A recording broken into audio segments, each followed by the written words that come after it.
So Yiannis, we just had a long conversation in German, and we covered, I think, most of the points. So quickly, you are the COO of BLP Management GmbH, based here in Berlin-Charlottenburg, and you're renting a couple of hundred apartments, not only in Berlin, but also in other cities in Germany. And we were discussing the pros and cons of the Mietendeckel, what's happening, what are the risks for tenants and for landlords. And maybe you can just quickly describe what are the main topics from a view of a practitioner, not a lawyer. What do you think? So first of all, yeah, this new law, it really gave us a lot of difficulties. First of all, to understand exactly what the law says, what we need to do, what we must do, and how we can proceed with that, and how we can give information and provide good service to our clients. I would say that. Oh, sorry. So first of all, the first thing that we had to do, and we did that for our clients, and I would add any owner that rent out his apartment himself, to inform his tenants about the new law.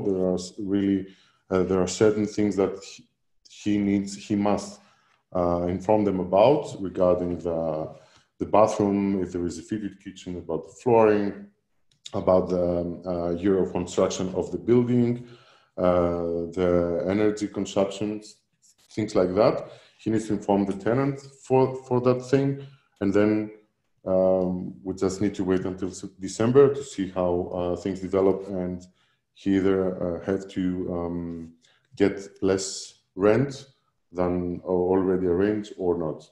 It's a really complicated matter. Okay. So maybe just quickly, because a lot of your questions, I think even more questions in English than in German today, are not only on the situation of the so-called Mietendeckel or rent freeze or rent stealing, however you want to call it. The content of that law you can find on our website. You can Google. We're happy to reply to your questions one by one. If you just contact us or contact Yiannis directly, you find his contact details on our website, and of course the contact details of our team. So when you inform the landlords and the owners of the rent ceiling, how many landlords? What are the landlords doing? I mean, basically they have been promised a certain rent. We are achieving a certain rent, and most of our international landlords are buy-to-let investors. Yep. And suddenly they see their rental income on risk, especially if the apartment is being completed or has been completed before 2014. Yeah. So which is called an old building, which again is another question that has to be challenged in the court. But what are the people thinking? What's happening in your job? I mean, so first of all, there was it was quite a shock for most of our clients, because as you already told, they had their business plan, they arrange everything, they invest some money, expecting to get some profits back, and then suddenly comes the land of Berlin and says, no, what you have planned, you have to forget about it, and the situation will be completely different. So we got all the information we can get. We got advice from quite a few lawyers who are experts in this area, and we informed the owners about the situation so that we know exactly what to expect, how things will probably develop on the next couple of months. And then we try to set up a strategy on how to be able to provide them with solutions, although there are no clean solutions, unfortunately, for that thing. But we are doing things, we are changing some things on the contracts, especially the new contracts that we're doing, to secure at least the money that they were expecting to get from the rent that they would receive. So how do you do this? So first of all, we're talking about the new rentals starting from February 2020. We are arranging two different rent prices. One rent price is the rent price according to the law, which is really, really low if you compare it with the market price. And then we arrange also the market price, what the apartment would cost if there wasn't the law. This is the arrangement we're doing with the tenants. And basically we say to the tenants that they have to pay the market price, the arranged price, and the difference between the market price and the price that the law dictates will be kept by the landlord, the owner, as a rent insurance. It is not exactly a deposit, as a rent insurance in case the law will be withdrawn or will not be applied a couple of months later after we have the decision of the High Court of Germany. Okay. There was just a question in the chat, and when will there be a decision from the judge? So we don't really know. I mean, there already are a couple of decisions from different courts here in Germany, not only in Berlin, but also in Bavaria. And all of the courts have already said they're not happy with that rent ceiling, at least part of the law of the rent ceiling. We do not know any lawyer, judge, or notary who believes that the rent ceiling or rent freeze will sustain in front of the federal court. So, but we don't know when there will be an official ruling which will count for anyone. But you need to know as a buy-to-let investor, especially when you have bought a property with a tenant inside or with a property that has been built before 2014, that there will be always regulations on the rents, and this will always happen. We already had before the rent ceiling, we had the Mietpreisbremse, which is another law which we're not allowed to increase the rent over a certain limit stages. So this is already there. It's a big mess here, especially in Berlin. I think Yiannis already explained this to you, but you should not get shocked. We always find a solution. I mean, we are renting out a couple of hundred of properties. And I think you have one case where you have a problem so far. So far, we had one case, but it wasn't that hard. I mean, the tenant was keep asking certain questions regarding the new law and what we would do, and he wanted to pay less. But we sit down, we explain everything. We were fair with him, and right now is resolved, at least for now. I think you just mentioned that you have to be fair to the tenants. So you need to inform the tenants about this law, that the reason why you're charging more rent or less rent has to do with the law. And if you charge more rent, you have to explain to him that you will compensate the tenant if the federal court will rule in favor of the current law. And if it doesn't, then he's fine off. I mean, it also depends if you do short-term and long-term renting. In terms of from a practitioner's view, not from a legal view, I think, Yiannis, you already said that. It's basically we are in the same situation. It doesn't really matter if you do short-term or long-term letting. Legally, you have to comply to the rent ceiling, correct? Yeah, I mean, legally, you cannot do much. There is the law that dictates certain things. You have to be 100% according to the law in order to avoid any problems in the future and to have less risk in getting in a dispute with the tenant. But the practice is a bit different, of course, because I mean, after getting the information about the law, we informed all the owners that are clients with us, and they were first shocked, and then we tried to find a solution on that, and none of the owners that we're servicing right now accepted that thing. I mean, no one will rent out his apartment who bought in a quite high price for 6 or 7 euros per square meter. So the thing that we're doing is, as I explained, we arrange these two different prices. We explain to the tenant exactly what is the situation, and it doesn't matter if the apartment is furnished, unfurnished, if it is rented for an unlimited period of time, or for 6 months, or 3 months, or 1 year. The situation and the way we are dealing with this thing is exactly the same. And yeah, I mean, if we are fair with the tenants and the owners, then we have the solution there. Okay.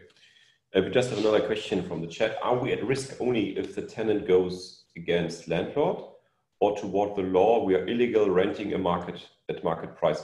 I'm not 100% sure if I understand the question. Yiannis, do you think? I think that the question is basically, well, if the tenant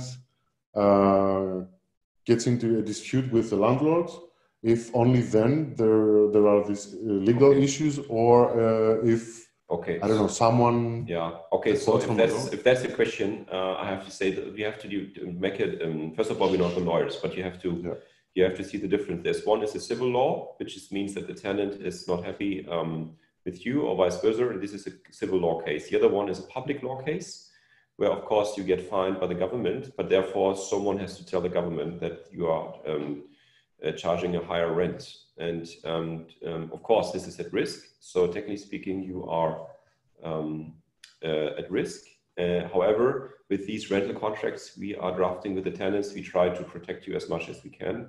But please speak to us on a personal basis. If you're not really safe, contact us. Yeah, I would say every case is different. So I mean, we're trying to explain in general terms how we're dealing with the problems that we may face with the law, but every case is different. We have to have more information to be able to answer. Okay, so is it illegal to rent at market price for the law? Well, the question is, what is market price? I mean, yes, it is illegal at the moment. At the moment, you're not allowed to rent at market price. If you rent for, let's say, 20 euros a square meter, but if you rent furnished, if you rent including the site costs, there is a dispute with the attorneys and solicitors, because we don't know what the net rent is. In Germany, we say the net and the warm rent. And the net rent, if you, let's say, rent out including furniture, internet, gas, electricity, all bills, maybe cleaning and other services connected to the apartment, maybe a garage, you know, a lot of other things. What is the real net rent you're charging? So the only thing that has been regulated is the net rent, not the growth rent. This is what we're talking about. And so again, this is very, very tricky. So to respond to your question, maybe Yiannis, you have a different. Yeah, I would say it's a gray area. Yeah. So we are taking advantage of such things to be able to avoid any disputes. But you have to be aware that the risk is always there. I mean, if the tenant is really strange or he wants to push things further away, he can do that. And then we get into a dispute. Eventually, probably we will be obliged to give some information that there is that it's not arranged in the contract. Yeah. But yeah, as Akim said many times, we're not lawyers. We cannot predict that. We cannot give you 100% legal advice. So what we could do is, in terms of the public law, what we do is, of course, we inform the tenant, and we make sure that on the rent ceiling, which is very, very important, and I think most of our international landlords, they would prefer to do short-term lettings, because of that situation with the rent ceiling, and to have more flexibility. But the big question for you as international landlord is, does it make sense to do short-term letting commercially? Is really the money that hits your account after you deduct all the costs? I mean, for the furniture, for the electricity, the gas, the finding a tenant, the advertisement, the pictures. There's a lot of work, and especially the short-term tenants, they contact us many, many times. There's a problem with, I don't know, the light bulb or anything else. Yeah. So there's a lot of hassle, which means the agency fees are higher. So you always have to make sure when you do the calculation as a private investor that you do contact us and get a detailed breakdown of the costs related to furnished short-term apartment. A general rule, I would say, for that is, first of all, every case is different, and we have to deal with it individually. So we need the information to be able to give you certain amounts and prices. But like a general rule, I would say that two things are the most important for you to decide whether to furnish and do a short-term or a long-term. First of all is the flexibility. So if the plan is to sell the apartment in a certain time period, then maybe it makes sense for you to furnish it and do it and rent it out for a certain period of time. And the other one is how big the apartment is. So for bigger apartments, it is not very common to furnish it and rent it out for short-term lettings. It is really hard to find tenants, and you risk a very big vacancy period. through a year, or maybe in a period of 5 years, let's say. So yeah, it depends. You have to have your plan, and then according to that, we can give you more advice on how you can proceed with the options that you have there. Yeah. So maybe for you, it's important if you consider renting short-term, long-term, if you want to re-rent it and your tenant has left, or you have a property already with which is vacant, then always send the floor plan, the address, the location, maybe a few pictures, and we can give you a price for what you get on the normal market and on the short-term market. It's not always that it makes sense to do short-term letting because of the location of the apartment, the size, and of course of the agency fees. So please be aware of the agency fees are much higher if you do short-term letting. And if you just are very conservative, and most of our landlords are very conservative, they don't want any risk. They have bought a property in Germany, in Berlin especially, because it's for them like a savings account. They do not want to have any risk. So most of our landlords, they want security. They don't want maximizing every yield. They don't want, I don't know, these fantastic rents you might see in the media or on the press elsewhere. So people actually prefer to have a stable income that covers a mortgage, and they're not a cash flow neutral or a small positive. They're happy with that. So you have to be realistic there. And please contact Yiannis, contact our team if there are further questions. We're happy to help. There's another big topic. We're going to go through these questions in a few minutes, but the big topic beside the rent ceiling is, of course, the Corona pandemic and the effects of the Corona pandemic on the letting market. So what can you see in the day-to-day business? I mean, so until now, the pandemic didn't affect the market price so much. There was some kind of pause in during basically April, where everyone was at home and waiting to see how things develop and how things will go on. And this was also hard for us because we weren't very keen on making viewings or doing viewings, meeting with people that we didn't know. So everything was a bit slower at the time. But afterwards, when we found this every day-to-day work and how we can move inside this pandemic, everything went back to normal. The market wasn't affected much apart from this small pause. And right now, the only problems that we are facing is basically with these small furnished apartments. Someone could say that these apartments are for the newcomers in Berlin. So someone who is coming in Berlin to set up his life here because he got a new job or something like that. First of all, he looks for an apartment which is small, which is furnished for 6 months or 1 year until he settles down. And unfortunately, there are not so many people that are doing that now, comparing the numbers, let's say, to those of January or December.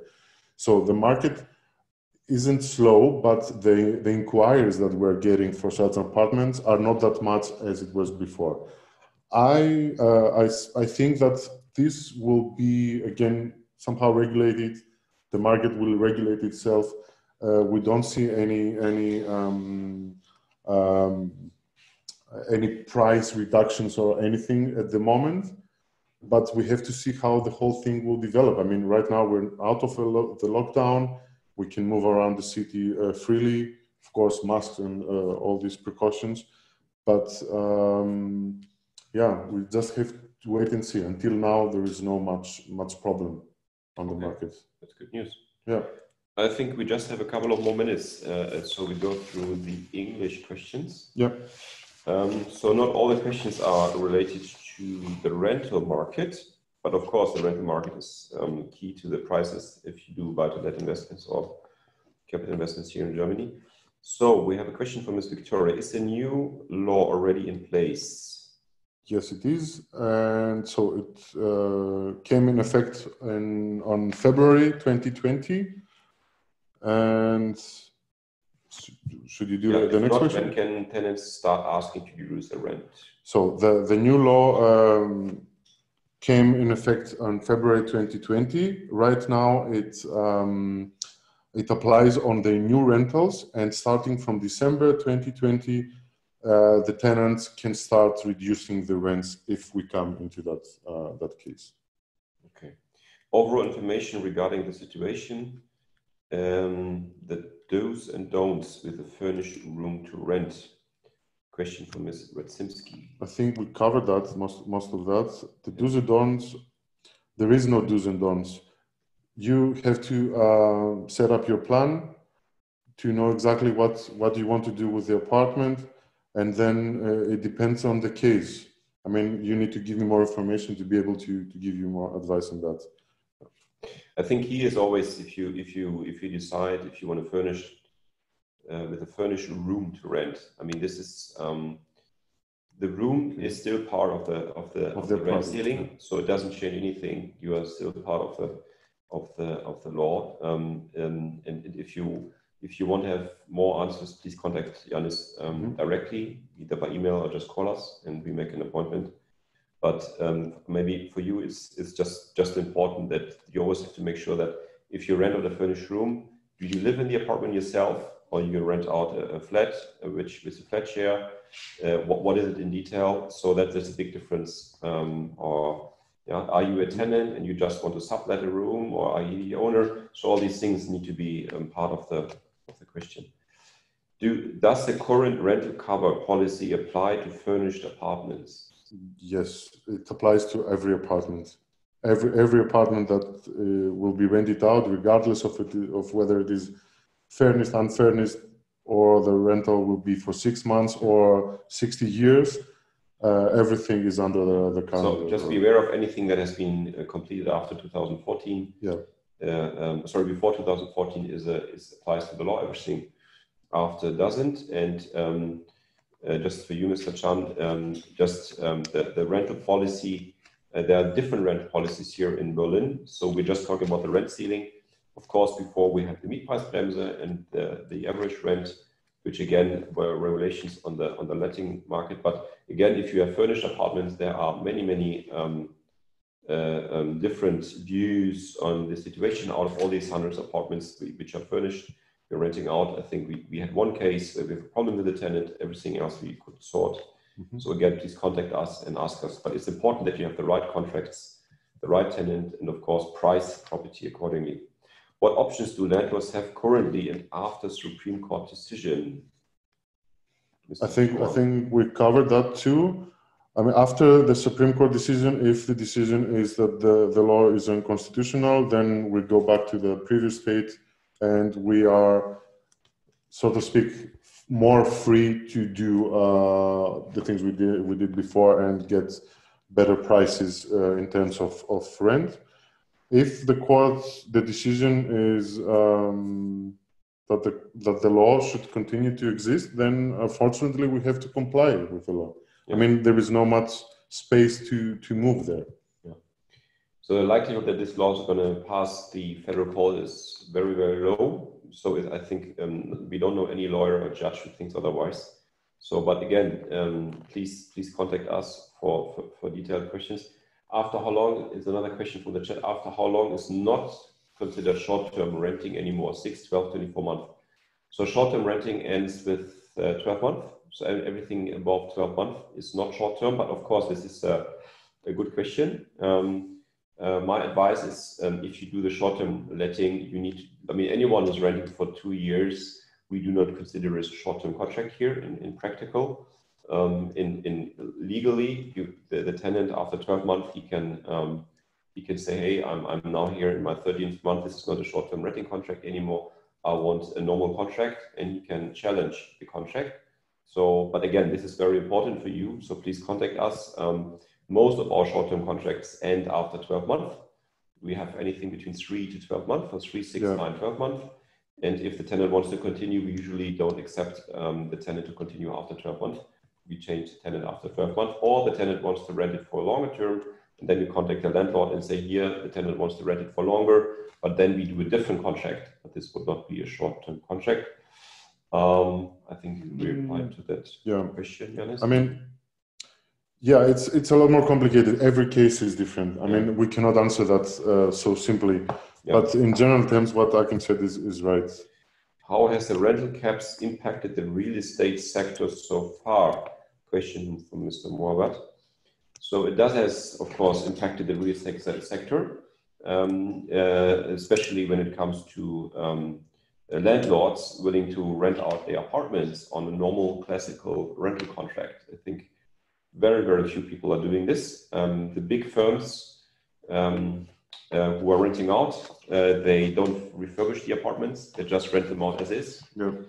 Because there's no point in investing anymore into property. I think this is something we can see straight away. But that already has happened end of last year until when they announced the rent ceiling. I think that's something we can do. But this doesn't affect actually our clients, because most of our clients are private individuals, or people with up to 20 or 30 apartments, and people who want to rent out, and they don't have that that problem on the rent caps as such, because of they get professional advice, which I think is key.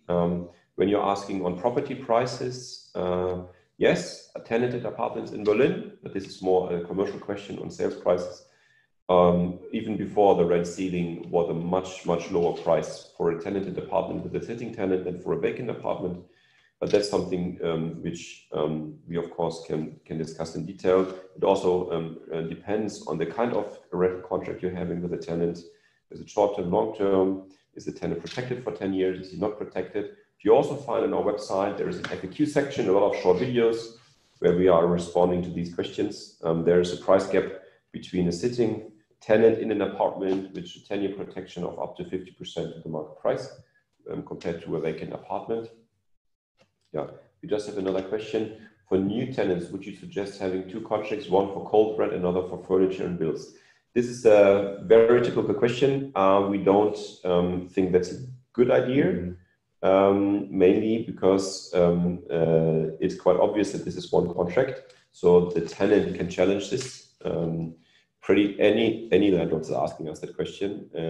The question is also who is renting what. So if you as a landlord are renting out the apartment, and a third party who has nothing to do with you, in a different address, maybe in a different state within Germany, are renting out the furniture, technically speaking, it would work. However, well, we of course have to talk to a lawyer. However, it's a big nightmare with the accounts. You have to do from a practical thing. It doesn't really make sense, especially if you only are renting out one apartment. And in terms of the illegality, which has been questioned today, of course. You might get away with that, but there are much better options than doing this, because you just have to be fair to the tenant, inform him about the situation, come to a gentleman agreement, and I think this is what you should do. Anything else is highly complicated, and if it's just one or two apartments, it doesn't really make sense. We don't have any. First of all, this, and secondly, you have also to consider that this concept may not work that easy. The best way is to keep everything as simple as possible. Too many parties involved, too many things involved. The tenant also has, I mean, he sees something like that, he also may be more considered on asking why is that, why are you doing that? He will find more information. It can be even worse. I mean, you're trying to solve something and then you create further problems. I think you're making it too complicated here. And in terms of the law, I think we just have to sit here and wait until the law has been challenged on the federal court, and then we see further. Do you think property prices will begin to come down a bit because of Mietendeckel? I don't think so. I mean, actually, the property prices are stable or even rising. What I can see from the prices that the prices aren't rising as much as they did before. The big question is this because of the Mietendeckel or is it because of the corona pandemic? Of course, a lot of international people are investing here in Germany because they feel Germany is a safe market. And of course, Berlin is the capital of Germany and is compared to other cities, capitals especially, fairly cheap.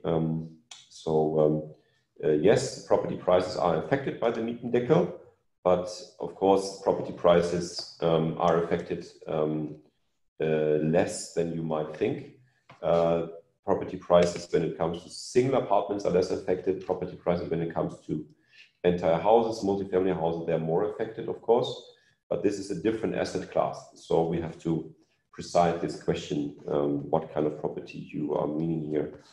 The question from Ms. Chu. The rental income that can be taken in will be much lower relative to the purchase price. Yeah, this is correct. But I think we just spoken about a few practical solutions how to fix it. What will be the potential effects on property prices? I think we responded on that. What about the popularity of new builds that don't fall under the Mietendeckel? Yes, they're crazy popular. They have been popular before, even before the Mietendeckel. However, you pay a very high premium for the new builds. And for you as a buy-to-let investor, you have to consider, is a tenant actually able to pay the prime rent? And this is something you have to check, especially in the Corona pandemic. I think Yiannis already said that. We're having less people coming to Berlin at the moment. I know this is this will be maybe 2020, maybe 2021. But if you buy property, you're looking on a 5, 10, 15, 20-year investment cycle. And then I think you need to do the math. A lot of people are asking us for a new build, but at the end of the day, they're buying an old building because the yields are simply better. Can you recommend a strategy for new property investors to help minimize the risk of Mietendeckel? Well, I mean, the strategy would be buy anything after 2014 that has completed after 2014, then you're off the Mietendeckel. But no one can promise you that in 5 years' time or in 6 years' time that something that has been built 2015 is still considered a new build. So this is no one can protect you on this. But like I've said before, we don't think that the rent ceiling will sustain in front of court. However, there will be further regulations to the rental market, and we all believe that the further restrictions on the rental market will also affect the new builds in one way or the other. Other than that, the market is already responding. I mean, we have a lot of new builds where investors are coming from different agencies and different developers.